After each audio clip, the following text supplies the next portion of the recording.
Which element is needed by the thyroid gland to produce thyroxine hormone. कौन सा ऐसा element है जो थायरॉइड ग्लैंड को, मतलब थायरॉइड ग्लैंड से प्रोड्यूस होता है और थायरोक्सिन हार्मोन बनाता है, वो है आयोडीन। आयोडीन आपने एलिमेंट्स तो पढ़े हैं, उन एलिमेंट्स में से आयोडीन ऐसा एलिमेंट है, तत्व है, जो कि थायरोक्सिन हार्मोन से निकलता है। Which organelle is found only in plant cell. Plant cell में सिर्फ कौन सा ऐसा ऑर्गेनिल है जो सिर्फ प्लांट सेल में पाया जाता है, वो है क्लोरोप्लास्ट। बहुत सारे ऑर्गेनिल्स आपने पढ़े होंगे, mitochondria, chloroplast, lysosome, nucleus, Golgi bodies, Golgi apparatus, ये सारे ऑर्गेनिजम्स होते हैं प्लांट सेल के अंदर। लेकिन क्लोरोप्लास्ट एक ऐसा एलिमेंट है जो प्रेजेंट होता है सिर्फ प्लांट सेल में। एनिमल सेल में क्लोरोप्लास्ट नहीं होता, क्योंकि उनको क्लोरोफिल की ज़रूरत नहीं पड़ती, इसलिए। नेक्स्ट क्वेश्चन है, select the correct option for liquid connective to tissue. तो सॉरी, कनेक्टिव टू टिश्यू, जो कनेक्टिव मतलब कनेक्ट होता है टिश्यू से, वो है कार्टिलेज, एडिपोज, ब्लड या एरियोलर कनेक्टिव टिश्यू। आपको इन चार ऑप्शन में से एक ऑप्शन बताना है जो कनेक्टिव टिश्यू को कनेक्ट करता है, ठीक है, लिक्विड से टिश्यू तक, तो वो है ब्लड। ये डिस्कनेक्ट कैसे हो गया, पता नहीं क्या हो रहा है फ़ोन के अंदर। हाँ, तो ब्लड जो है वो कनेक्टिव टिश्यू को जोड़ के रखता है, ठीक है, लिक्विड फॉर्म में होता है ब्लड। और आपको पता ही है ब्लड के अंदर हीमोग्लोबिन प्रेजेंट होता है जो उसे रेड पिगमेंट प्रोवाइड करता है। ये देखिए, ये एलिमेंट मैंने आपको दिखा रखा है कैसे, यहाँ पे एडिपोज टिश्यू, ठीक है। टाइप्स ऑफ एपिथेलियम कौन कौन से होते हैं, सिंपल एपिथेलियम और स्ट्रेटिफाइड एपिथेलियम। तो आप स्ट्रेटिफाइड में देख सकते हैं कि कैसे इसमें लाइनिंग बनी हुई है, कुछ ये जैसे ईंटों की दीवार होती है ना, ब्रिक्सो ऑन वॉल, इस तरीके से आपको दिखाई देगा। उसके बाद हम देखेंगे नेक्स्ट, जिसमें मिक्सचर होता है। आप ये मिक्सचर देख सकते हैं, मिक्सचर है इसमें कोलोइड का। तो ये मिक्सचर ब्लड के अंदर प्रेजेंट होता है, ये एपिथेलियम टिश्यू को बनाने में हेल्प करता है। स्ट्रेटिफाइड, कॉलमनर, क्यूबोइडल, इस तरह के टिश्यू जो होते हैं ब्लड के अंदर प्रेजेंट होते हैं, ठीक है। तो आप देख सकते हो। और ये जो मैं एमसीक्यू में करवा रही हूँ, ये एनटीपीसी बच्चों के लिए जो एनटीपीसी की तैयारी कर रहे हैं, और बीपीएससी के बच्चों के लिए जो बीपीएससी की तैयारी कर रहे हैं, उनके लिए भी बहुत हेल्पफुल है। Which biotic component of an ecosystem is present in the greatest number. सबसे ज़्यादा संख्या में पाया जाने वाला कंपोनेंट इकोसिस्टम के अंदर कौन सा है। बायोटिक कंपोनेंट बताना है, जैविक तत्व, ठीक है। प्राइमरी कंज्यूमर है, प्रोड्यूसर है, सेकेंडरी कंज्यूमर है, या फिर टर्शरी कंज्यूमर है। तो आपको बताना है इनमें से क्या है। प्रोड्यूसर क्या है, सबसे ज़्यादा जो कंपोनेंट ग्रेटेस्ट नंबर है वो प्रोड्यूसर का है।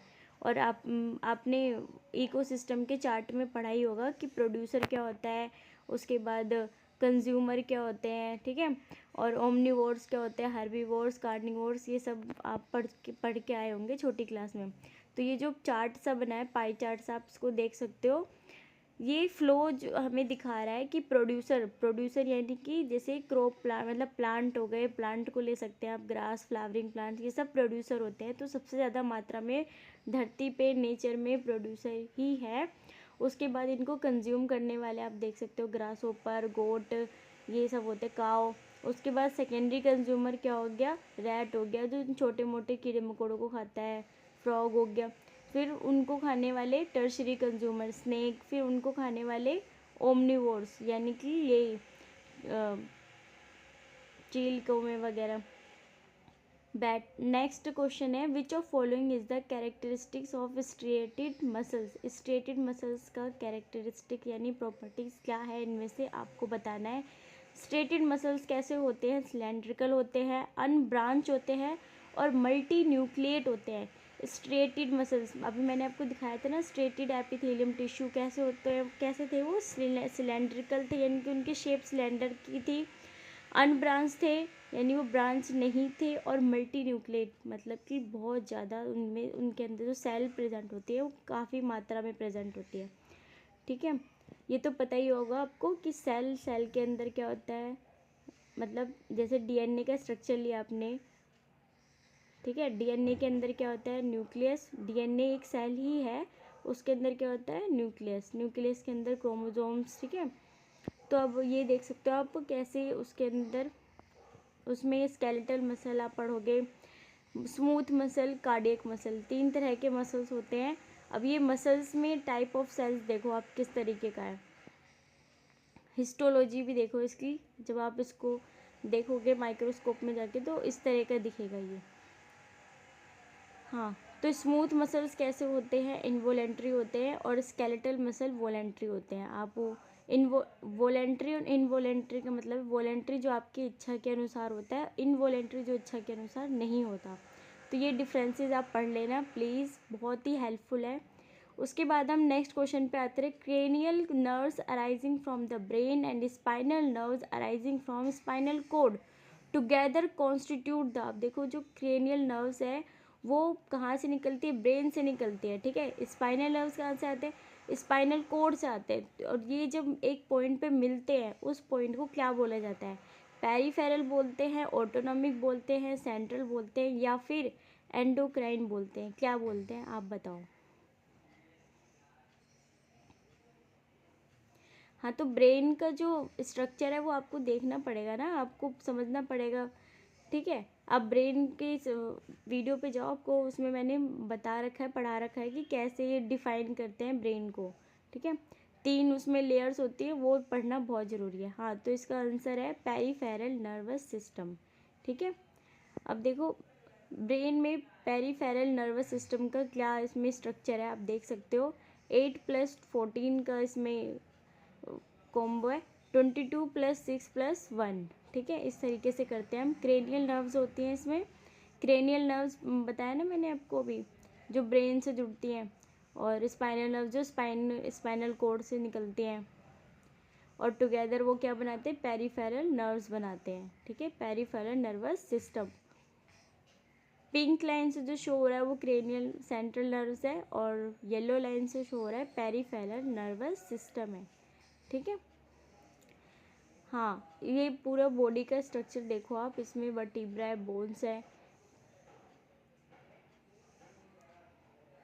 स्पाइनल कोड आप देख सकते हो। स्पाइनल कोड पिंक लाइन से शो हो रहा है, बीच की तरफ, बिल्कुल बीच की लाइनिंग में स्पाइनल कोड है, ठीक है। यहाँ पे स्पाइनल कोड के पास क्या होता है, नोटोकोड होता है, जो हमारी रीढ़ की हड्डी को जोड़ के रखता है। और आपने पढ़ा होगा 9th-10th क्लास में कि नोटोकोड जो होता है वो वर्टिब्रेट्स में प्रेजेंट होता है, नॉन वर्टिब्रेट्स में नोटोकोड नहीं होता, ठीक है। 2 क्लासिफिकेशन करते हैं ना हम ऑर्गेनिजम्स का। चलो अब हम क्वेश्चन पे आते हैं। Every trait in an organism is influenced by which of following. जो भी ट्रेट है, जो भी कैरेक्टरिस्टिक्स है, किसी भी ऑर्गेनिज्म की प्रॉपर्टी है, मतलब उसका जो बिहेवियर है, कुछ भी है, वो किससे शो करते हैं हम, वो शो होता है उसके मैटरनल और पैटर्नल डीएनए इक्वली। ये नहीं होता कि सिर्फ पैटर्नल चल रहा है, नहीं, मैटरनल से भी शो होता है, ठीक है। क्योंकि पता है आपको कि कोई भी न्यू सेल बनता है, या फिर न्यू बॉर्न बेबी बोल सकते हो आप, तो वो जो न्यू सेल है उसमें हाफ क्रोमोसोम्स मेल और हाफ फीमेल का आता है, तो इस वजह से उसके अंदर दोनों ही कैरेक्टरिस्टिक्स होंगी।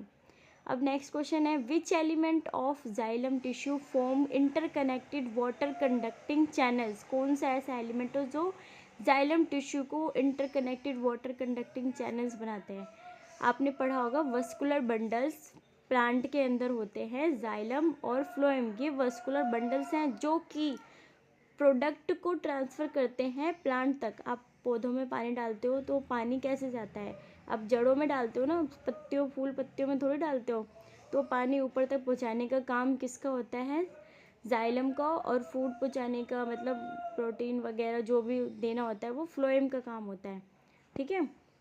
तो जाइलम और फ्लोएम अपना तो काम करते हैं, इनको इंटरकनेक्शन कौन सा एलिमेंट है जो इनको कनेक्ट करके रखता है, ठीक है, तो वो है वेसल्स और ट्रैकीड्स। उसमें वेसल्स होते हैं और ट्रैकीड्स होते हैं। जैसे ह्यूमन बॉडी में क्या होता है, नसें होती हैं ना, नर्व्स होती हैं, क्रेनियल नर्व्स, स्पाइनल नर्व्स पढ़ा होगा आपने।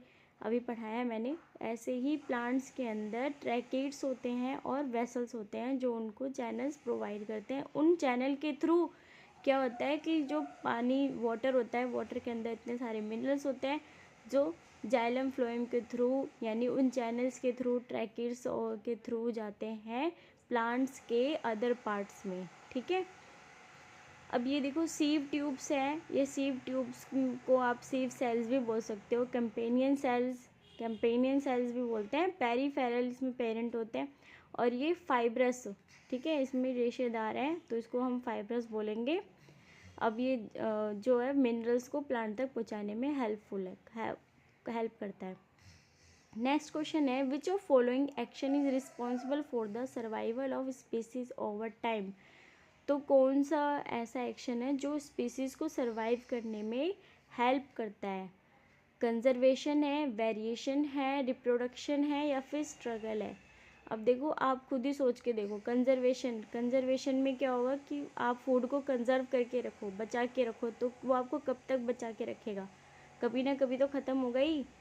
फिर है रिप्रोडक्शन, रिप्रोड्यूस करो आप खुद को, अपने मतलब आपने रिप्रोड्यूस किया मतलब न्यू सेल बनाते गए तो क्या आप उससे सर्वाइव कर पाओगे? स्ट्रगल से भी क्या सर्वाइव कर पाओगे? कभी ना कभी तो हारोगे ही। इसलिए सबसे इसका जो मेन आंसर था वो था वेरिएशन ही एकमात्र उपाय है जिंदा रहने का। Which of following is not a characteristics feature of epithelial tissue का कौन सा कैरेक्टरिस्टिक्स नहीं है ये आपको बताना है। नेक्स्ट क्वेश्चन है ये नो इंटरसेलुलर स्पेसिस, क्या एपिथेलियल टिश्यू में इंटरसेलुलर स्पेसिस नहीं होते? ये आपको बस सोचना है, बताओ। Covers most organs and cavities with in the body, जो ऑर्गन्स होते हैं वो कवर होते हैं और उनमें कैविटीज़ होती है बॉडी के अंदर। आर टाइटली पैक होते हैं क्या epithelial tissue? Separated from the underlying tissue से अलग होते हैं क्या सेल्यूलर से? नॉन फाइब्रस बेसमेंट मेम्ब्रेन होता है इसमें। हाँ भाई यही होता है कि ये अंडरलाइंग टिश्यू से सेपरेट होते हैं बाय सेल्यूलर वे, और नॉन फाइब्रस इनका जो बेस होता है वो नॉन फाइब्रस होता है। नॉन फाइब्रस यानी कि उसमें फाइबर्स नहीं होते, फाइब्रस मेम्ब्रेन नहीं होती।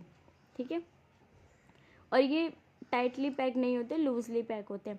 Which of following controls bladder pressure, तो यूरिनरी ब्लैडर प्रेशर को कौन कंट्रोल करता है? हार्ट करता है, नर्वस सिस्टम करता है, किडनी करता है या फिर ब्लड प्रेस ये करता है? कौन करता है बताओ आप। किडनी का मैंने पढ़ा रखा है, आप उस पर जाके देख सकते हो, वीडियो पे डिटेल वीडियो दे रखी है मैंने किडनी की। हार्ट की भी दे रखी है भाई, हिंदी में भी दे रखा है और इंग्लिश मीडियम में भी, दोनों मीडियम में मैंने पढ़ा रखा है।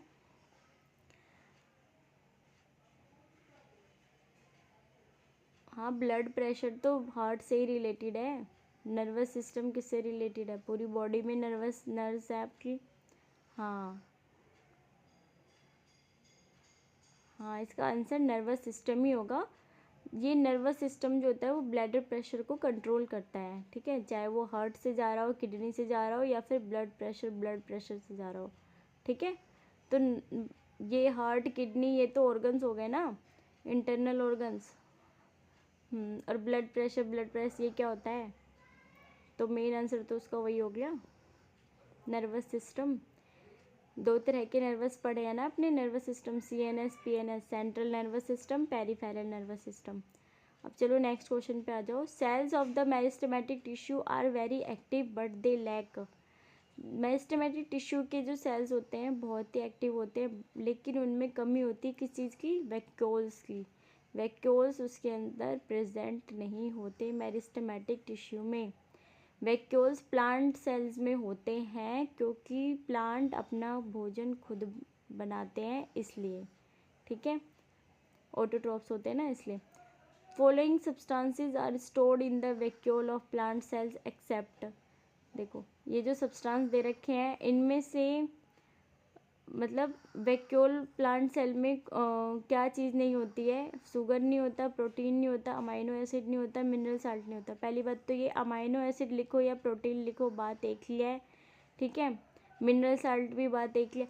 शुगर शुगर नहीं होता वैक्यूल ऑफ प्लांट सेल्स के अंदर।